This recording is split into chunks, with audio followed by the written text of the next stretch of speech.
जय हिंद दोस्तों, आप लोगों का स्वागत है हमारे YouTube चैनल CGPSC और CG व्यापम पर। दोस्तों, आज की इस वीडियो में आप लोगों के लिए 25 महत्वपूर्ण प्रश्न लेकर आया गया है, जो कि भौतिक शास्त्र के चैप्टर इलेक्ट्रिक करंट या फिर धारा विद्युत से है वो लिया गया है। तो इसमें से दोस्तों 25 ऐसे महत्वपूर्ण क्वेश्चन है जो लगातार है वो पूछे जाने की पूरी संभावना है, और कई बार इसमें से जो क्वेश्चन है दोस्तों उसको पूछे भी जा चुके हैं एग्जामों में व्यापम के द्वारा, है ना। तो आगामी जो भर्ती परीक्षा है उसके मद्देनजर रखते हुए इन सभी क्वेश्चन को है मैं ला रहा हूँ, ताकि आप लोग इस क्वेश्चन को ज़्यादा से ज़्यादा प्रैक्टिस कर पाए और अपना जो 100% है वो जो 29 तारीख के एग्जाम है प्रयोगशाला तकनीशियन का, उसमें आप 100% है वो स्कोर कर पाए। तो चलिए बिना किसी देरी के है वो हम अपने क्लास की ओर है वो पहला क्वेश्चन की ओर चलेंगे। इससे पहले दोस्तों जितने भी नए दोस्त हमारे इस वीडियो को पहली बार देख रहे होंगे दोस्तों, आप लोग बिल्कुल हमारे चैनल को सब्सक्राइब करिएगा, साथ में बेल आइकन को भी प्रेस करिएगा, क्योंकि ऐसे क्वेश्चन दोस्तों आप लोगों को कोई भी यूट्यूब चैनल पर है वो देखने को नहीं मिलेंगे, है ना। तो जितने भी नए दोस्त हैं हमारे चैनल को अवश्य सब्सक्राइब करिए। इसका पीडीएफ प्राप्त करने के लिए दोस्तों हमारे टेलीग्राम चैनल का लिंक है वो डिस्क्रिप्शन बॉक्स में डाल देंगे, तो आप वहां से जुड़ सकते हैं और इसके पीडीएफ पे भी है वो प्राप्त कर सकते हैं। तो चलिए दोस्तों पहला प्रश्न है, देख सकते हैं एम्पियर का मात्रक है वो क्या है। विभवांतर का मात्रक है, आवेश का मात्रक है, प्रतिरोध का मात्रक है या फिर धारा का मात्रक है। तो एम्पियर किसका मात्रक है दोस्तों? तो इसका जो करेक्ट आंसर है दोस्तों वो हो जाएगा एम्पियर है आपका जो धारा है ना। धारा है, करंट है, उसका मात्रक क्या होता है? एम्पियर होता है। चलिए दूसरा प्रश्न की ओर है दोस्तों बढ़ते हैं। देख सकते हो दूसरा प्रश्न है, किसी चालक में विद्युत प्रवाह है, अणुओं का प्रवाह होता है, मुक्त इलेक्ट्रॉनों का प्रवाह होता है, धन आवेशों का प्रवाह होता है या फिर आयनों का प्रवाह होता है। तो कोई भी दोस्तों कोई भी चालक है उसमें जो विद्युत का प्रवाह होगा उसमें किस चीज का प्रवाह होता है? क्या उसमें जो उपस्थित अणु है, जो है ना मॉलिक्यूल्स है, उनका प्रवाह होता है, फ्लो होता है, या फिर मुक्त इलेक्ट्रॉन है, है ना, फ्री इलेक्ट्रॉन्स है उसका फ्लो होता है, या फिर धन आवेशों का प्रवाह होता है, या फिर आयनों का जिसमें आयन है उसका प्रवाह होता है। तो कौन से? तो इसमें पूछा भी गया है कि किसी चालक में विद्युत प्रवाह है क्या चीज। तो इसका जो करेक्ट आंसर होगा दोस्तों वो हो जाएगा आपका ऑप्शन बी है। यहाँ पर मुक्त इलेक्ट्रॉनों का दोस्तों प्रवाह होता है। किसमें? विद्युत प्रवाह का। चालक में है, कोई भी चालक है तो उसमें से प्रवाह होगा, तो दोस्तों किसका है? जो मुक्त इलेक्ट्रॉन है उनका प्रवाह है वो विद्युत प्रवाह कहलाता है। चलिए अगला प्रश्न की ओर है वो बढ़ते हैं। अगला प्रश्न है तीसरा नंबर का, एक तार का विशिष्ट प्रतिरोध निर्भर करता है इसकी।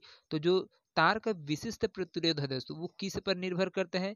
लंबाई पर निर्भर करता है, या फिर व्यास पर निर्भर करता है, या द्रव्यमान पर निर्भर करता है, या फिर आपका पदार्थ पर निर्भर करता है। तो जो विशिष्ट प्रतिरोध है दोस्तों किसका?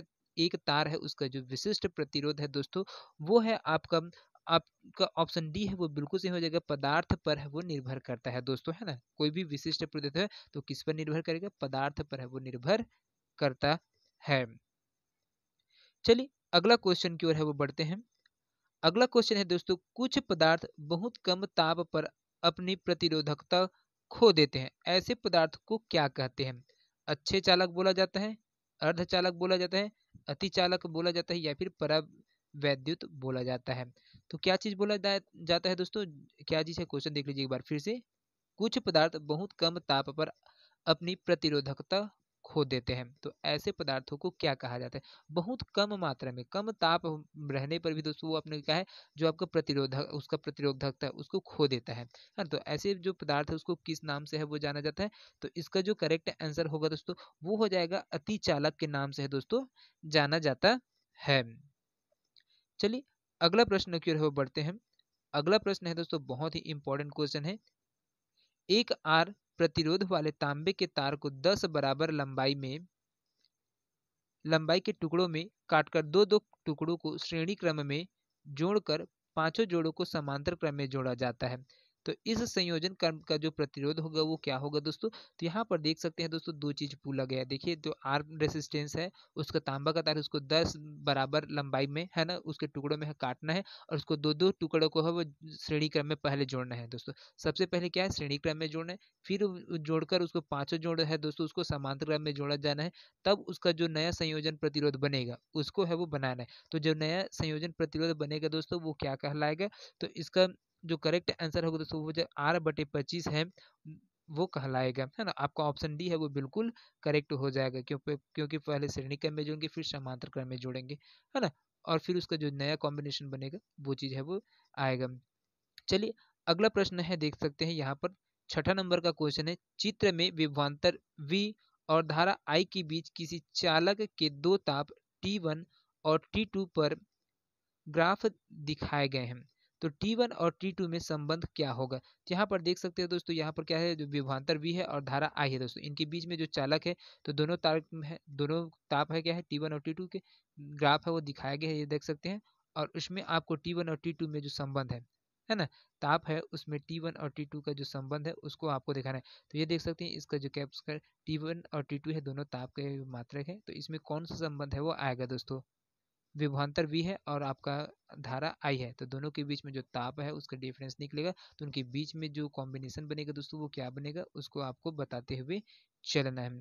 तो इसका देख सकते हैं यहाँ पर दोस्तों, इसका जो करेक्ट आंसर होगा दोस्तों, है ना, ये जो छठा नंबर का जो क्वेश्चन है, देख सकते हैं एक बार और, छठा नंबर का जो क्वेश्चन है दोस्तों, उसका जो करेक्ट आंसर आएगा दोस्तों वो हो जाएगा आपका, यहाँ पर देख सकते हैं, है ना, जो करेक्ट आंसर होगा इसका हो जाएगा, वो हो जाएगा आपका ऑप्शन डी है, वो T1 greater than T2, T1 less than T2, है ना, T1 है क्या है, T2 से है छोटा है दोस्तों, है ना, तो ये वाला बनेगा आपका, T1 है वो T2 से छोटा है। चलिए अगला प्रश्न की ओर बढ़ते हैं।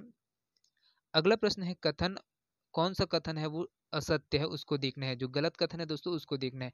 तो अब एक पहला कथन है, व्हीटस्टोन सेतु अधिकतम सुग्राही होता है जब चारों प्रतिरोध समान कोटि के होते हैं। तो यहाँ पर अधिकतम सुग्राही होता है दोस्तों कब, जब चारों प्रतिरोध है दोस्तों वो समान कोटि के होंगे तब।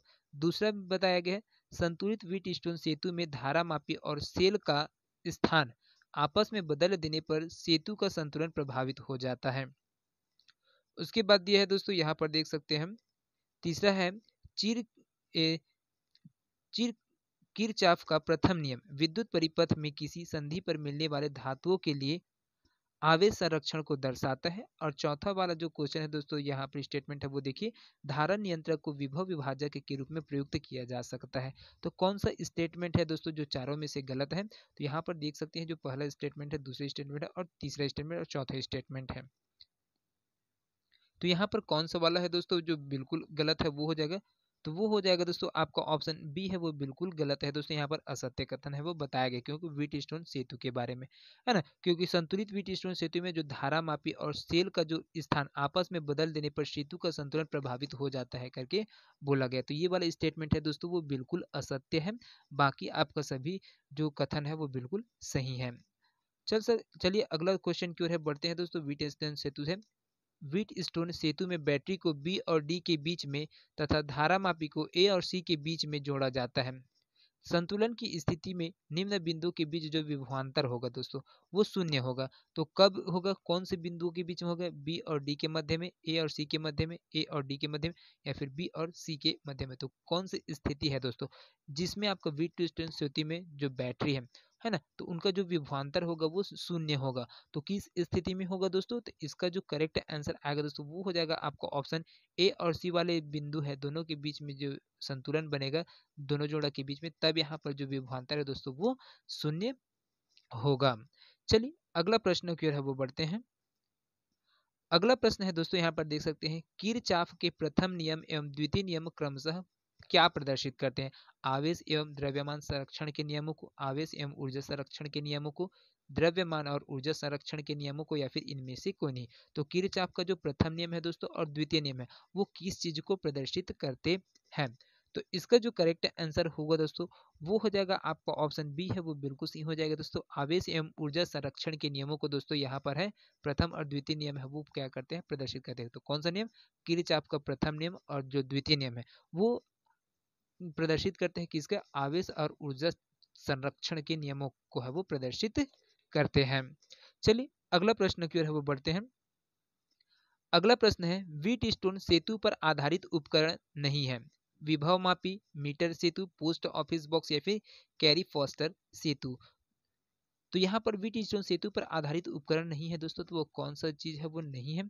तो इसका जो करेक्ट आंसर होगा दोस्तों वो हो जाएगा आपका ऑप्शन ए है दोस्तों यहाँ पर बिल्कुल सही हो जाएगा। जो विभव मापी है दोस्तों वो यहाँ पर व्हीटस्टोन सेतु पर आधारित उपकरण है, बाकी आपका मीटर सेतु का उपयोग किया जाता है, पोस्ट ऑफिस बॉक्स उसका भी, और कैरी फॉस्टर है सेतु उसका भी उपयोग है किया जाता है, लेकिन विभव मापी है इसका उपयोग है व्हीटस्टोन सेतु पर है वो नहीं किया जाता है। दोस्तों ये सभी क्वेश्चन है जो प्रायोगिक स्तर के जो क्वेश्चन है उसके आधार पर है वो क्वेश्चन तैयार किए गए, जो कि बहुत ही ज्यादा महत्वपूर्ण होने वाला है।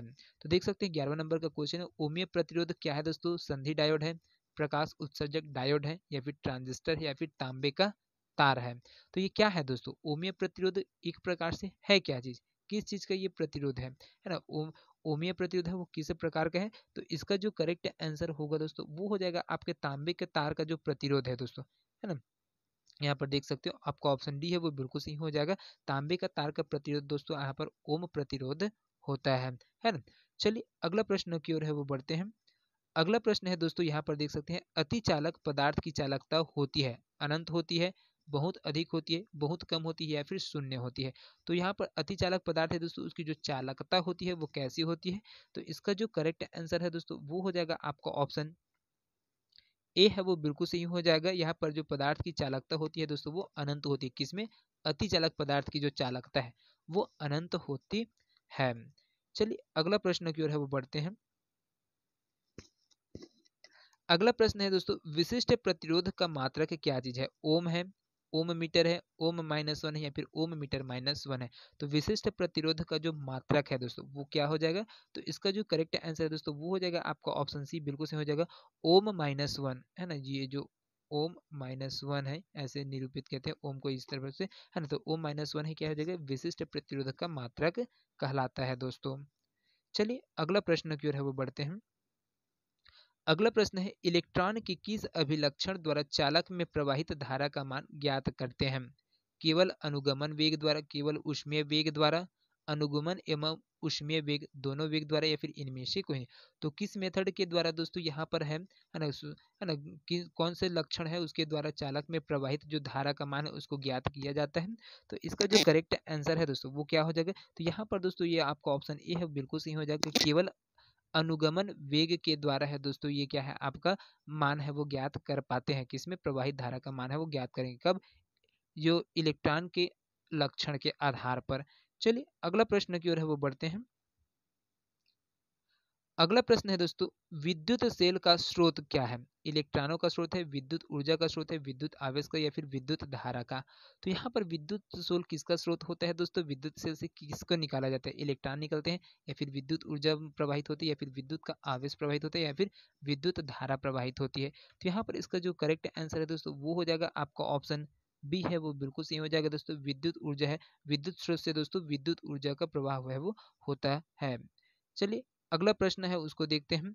अगला प्रश्न है, वोल्ट मीटर का उपयोग किया जाता है विभव मापने में, धारा मापने में, वैद्युत अपघटन में, या फिर इनमें से नहीं, या फिर इनमें से कोई नहीं?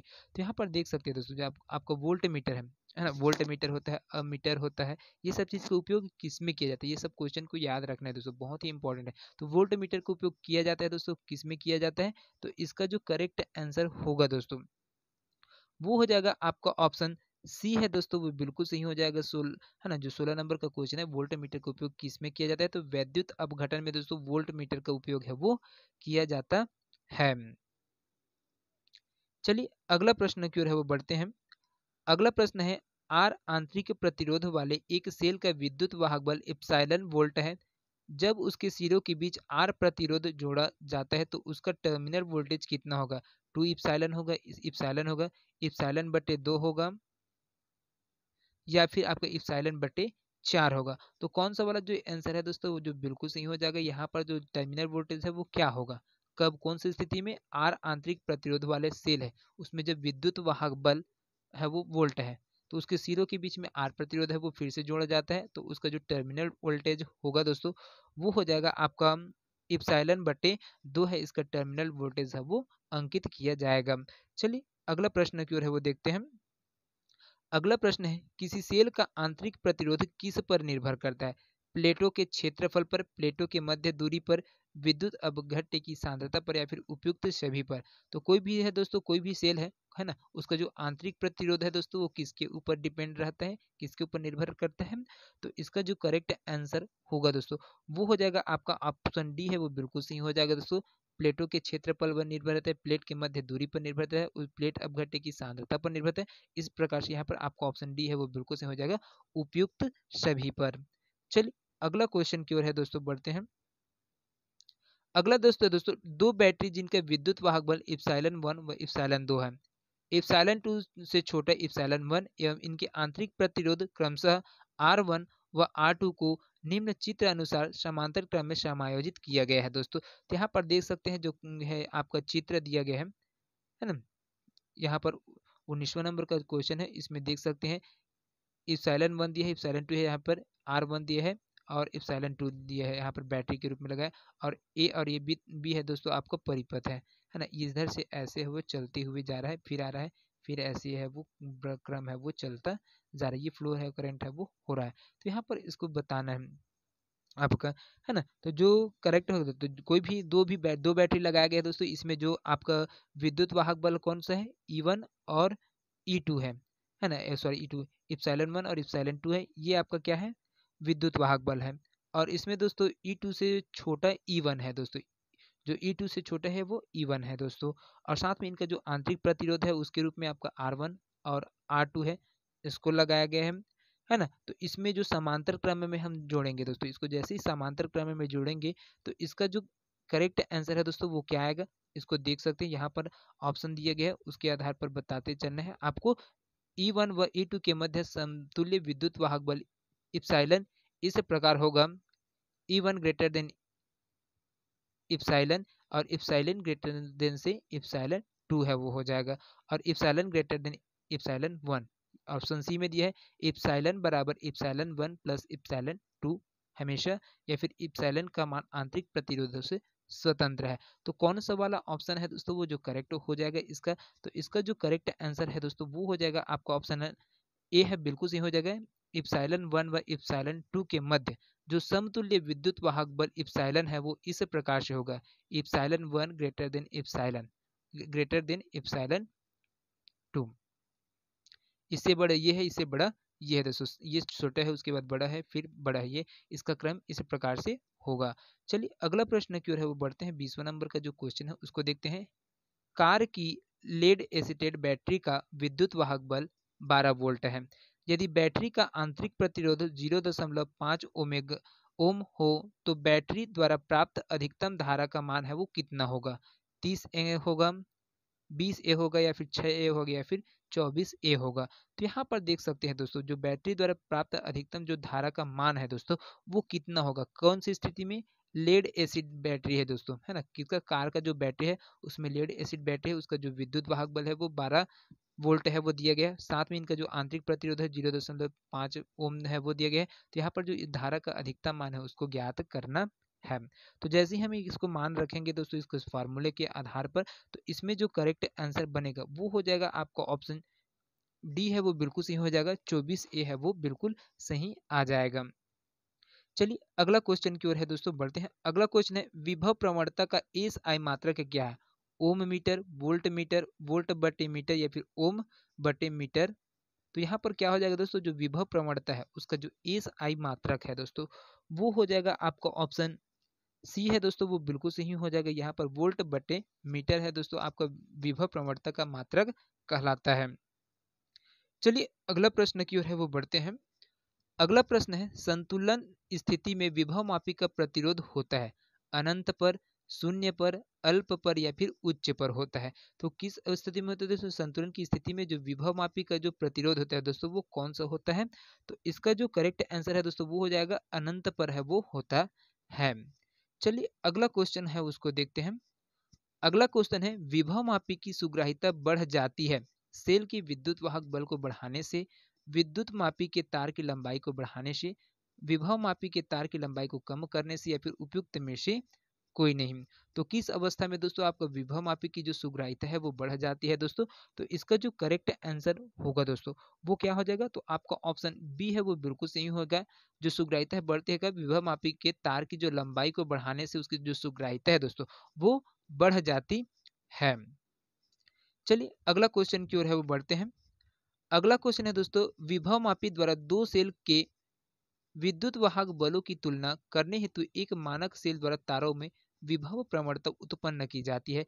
तो निम्नलिखित में से कौन सी संभावना प्रयोग को असफल बना देगी? तो यहाँ पर क्या है दोस्तों, इसका जो करेक्ट आंसर होगा वो क्या हो जाएगा? देख सकते हैं, ऑप्शन देखते हैं। मानक सेल का विद्युत वाहक बल अन्य दो सेलों के विद्युत वाहक बल से अधिक है, तारों के व्यास बराबर और एक समान है, तारों की संख्या 10 है, या फिर मानक सेल का विद्युत वाहक बल अन्य दो सेलों के विद्युत वाहक बल से कम है। तो कौन सा वाला आंसर है दोस्तों जो इसका राइट आंसर होगा? तो इसका जो करेक्ट आंसर है दोस्तों वो कौन सा वाला होने वाला है? तो यहाँ पर देख सकते हैं आप, है ना, जो इसका जो करेक्ट आंसर है दोस्तों वो हो जाएगा आपका ऑप्शन डी है वो बिल्कुल सही हो जाएगा दोस्तों। यहाँ पर देख सकते हैं जो 24वां नंबर का क्वेश्चन है उसका जो आंसर है वो हो जाएगा आपका ऑप्शन डी है वो बिल्कुल सही हो जाएगा। मानक सेल का विद्युत वाहक बल अन्य दो सेलों के विद्युत वाहक बल से क्या होता है? कम होता है। चलिए अगला नंबर का क्वेश्चन है 25वां नंबर का जो क्वेश्चन है उसके बारे में चर्चा करते हैं। तो यहाँ पर देख सकते हैं, यदि एक विभव मापी की विभव प्रवणता आधी कर दी जाए तो क्या होगा? शून्य निक्षेप की स्थिति वही रहेगी, संतुलन लंबाई दोगुनी हो जाएगी, सेल का विद्युत वाहक बल आधा हो जाएगा, या फिर विभव मापी की सुग्राहिता है वो बढ़ जाएगी। तो जैसे ही दोस्तों आपका जो क्या है विभव मापी उसका जो विभव प्रवणता है उसको आधा कर देते हैं तो ये क्या हो जाता है? तुरंत इसकी जो संतुलन की है संतुलन लंबाई है दोस्तों वो दोगुनी हो जाता है। चलिए अगला प्रश्न की ओर है वो बढ़ते हैं। अगला प्रश्न है, विभव मापी के तार की लंबाई 10 मीटर है, उसके सिरों पर 2 वोल्ट के विद्युत वाहक बल का संचायक सेल जोड़ने पर विभव प्रवणता वोल्ट पर सेंटीमीटर में होगा 0.02, 0.002, 2.0 या फिर 0.2। तो यहाँ पर क्या चीज आ जाएगा दोस्तों? यहाँ पर जो जोड़ने पर जो विभव प्रवणता है वोल्ट सेंटीमीटर में होगा दोस्तों, वोल्ट बटे सेंटीमीटर में। तो वो क्या होगा? तो इसका जो करेक्ट आंसर है वो हो जाएगा आपका ऑप्शन बी 0.002। चलिए अगला क्वेश्चन है उसके बारे में चर्चा करते हैं। विभव मापी के प्रयोगों में अविक्षेप बिंदु प्राप्त होता है जबकि प्राथमिक परिपथ में लगे संचायक सेल तथा द्वितीयक परिपथ में लगे प्रायोगिक सेल के विद्युत वाहक बल बराबर हो जाते हैं, या फिर तार के धनात्मक सिरे और जॉकी के बीच का विभवांतर प्रायोगिक सेल के विद्युत वाहक बल के बराबर हो जाता है, या फिर इसमें देखिए तार के धनात्मक सिरे और जॉकी के बीच का विभवांतर संचायक सेल के विभवांतर के बीच बराबर हो जाता है, या फिर इनमें से कोई नहीं। तो कौन सा वाला आंसर है दोस्तों जो इसका करेक्ट आंसर होने वाला है?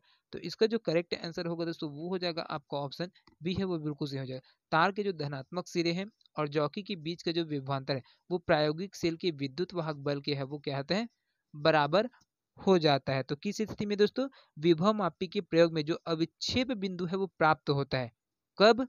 जब तार के धनात्मक सिरे और जॉकी के बीच का जो विभवांतर प्रायोगिक सेल के विद्युत वाहक बल के बराबर हो जाता है तब। चलिए अगला प्रश्न की ओर बढ़ते हैं। अंतिम क्वेश्चन है दोस्तों आज के सेशन का। ये देख सकते हैं, दो शेल का विद्युत वाहक बल 5 वोल्ट तथा 10 वोल्ट है। इसमें 400 सेंटीमीटर लंबे विभव मापी से तुलना करते हैं तो क्या प्राप्त होता है? विभव मापी से संबंधित बैटरी का विभव 8 वोल्ट है, विभव मापी की बैटरी का विभव 15 वोल्ट है। आर को इस प्रकार संबंधित किया जाता है कि 10 वोल्ट से थोड़ा भी अधिक विभव होने पर विभव पतन होगा, या फिर तार के प्रथम भाग का विभव पतन 10 वोल्ट का होगा। तो कौन सा वाला आंसर है दोस्तों इसका जो करेक्ट आंसर होगा? तो यहाँ पर इसका जो करेक्ट आंसर है दोस्तों वो हो जाएगा आपका ऑप्शन बी है वो बिल्कुल सही हो जाएगा। विभव मापी की बैटरी का विभव 15 वोल्ट है और आर को इस प्रकार संबंधित किया जाता है कि 10 वोल्ट से थोड़ा भी अधिक विभव होने पर विभव पतन होने लग जाता है। तो दोस्तों ये क्वेश्चन आप लोगों को कैसा लगा हमें कमेंट करके अवश्य बताइएगा। वीडियो पसंद आया होगा दोस्तों तो ज़्यादा से ज़्यादा लोगों तक शेयर करिएगा और हमारे चैनल को अवश्य सब्सक्राइब करिएगा। तो मिलते हैं अगले वीडियो में, तब तक के लिए जय हिंद जय Chhattisgarh. Thank you so much दोस्तों।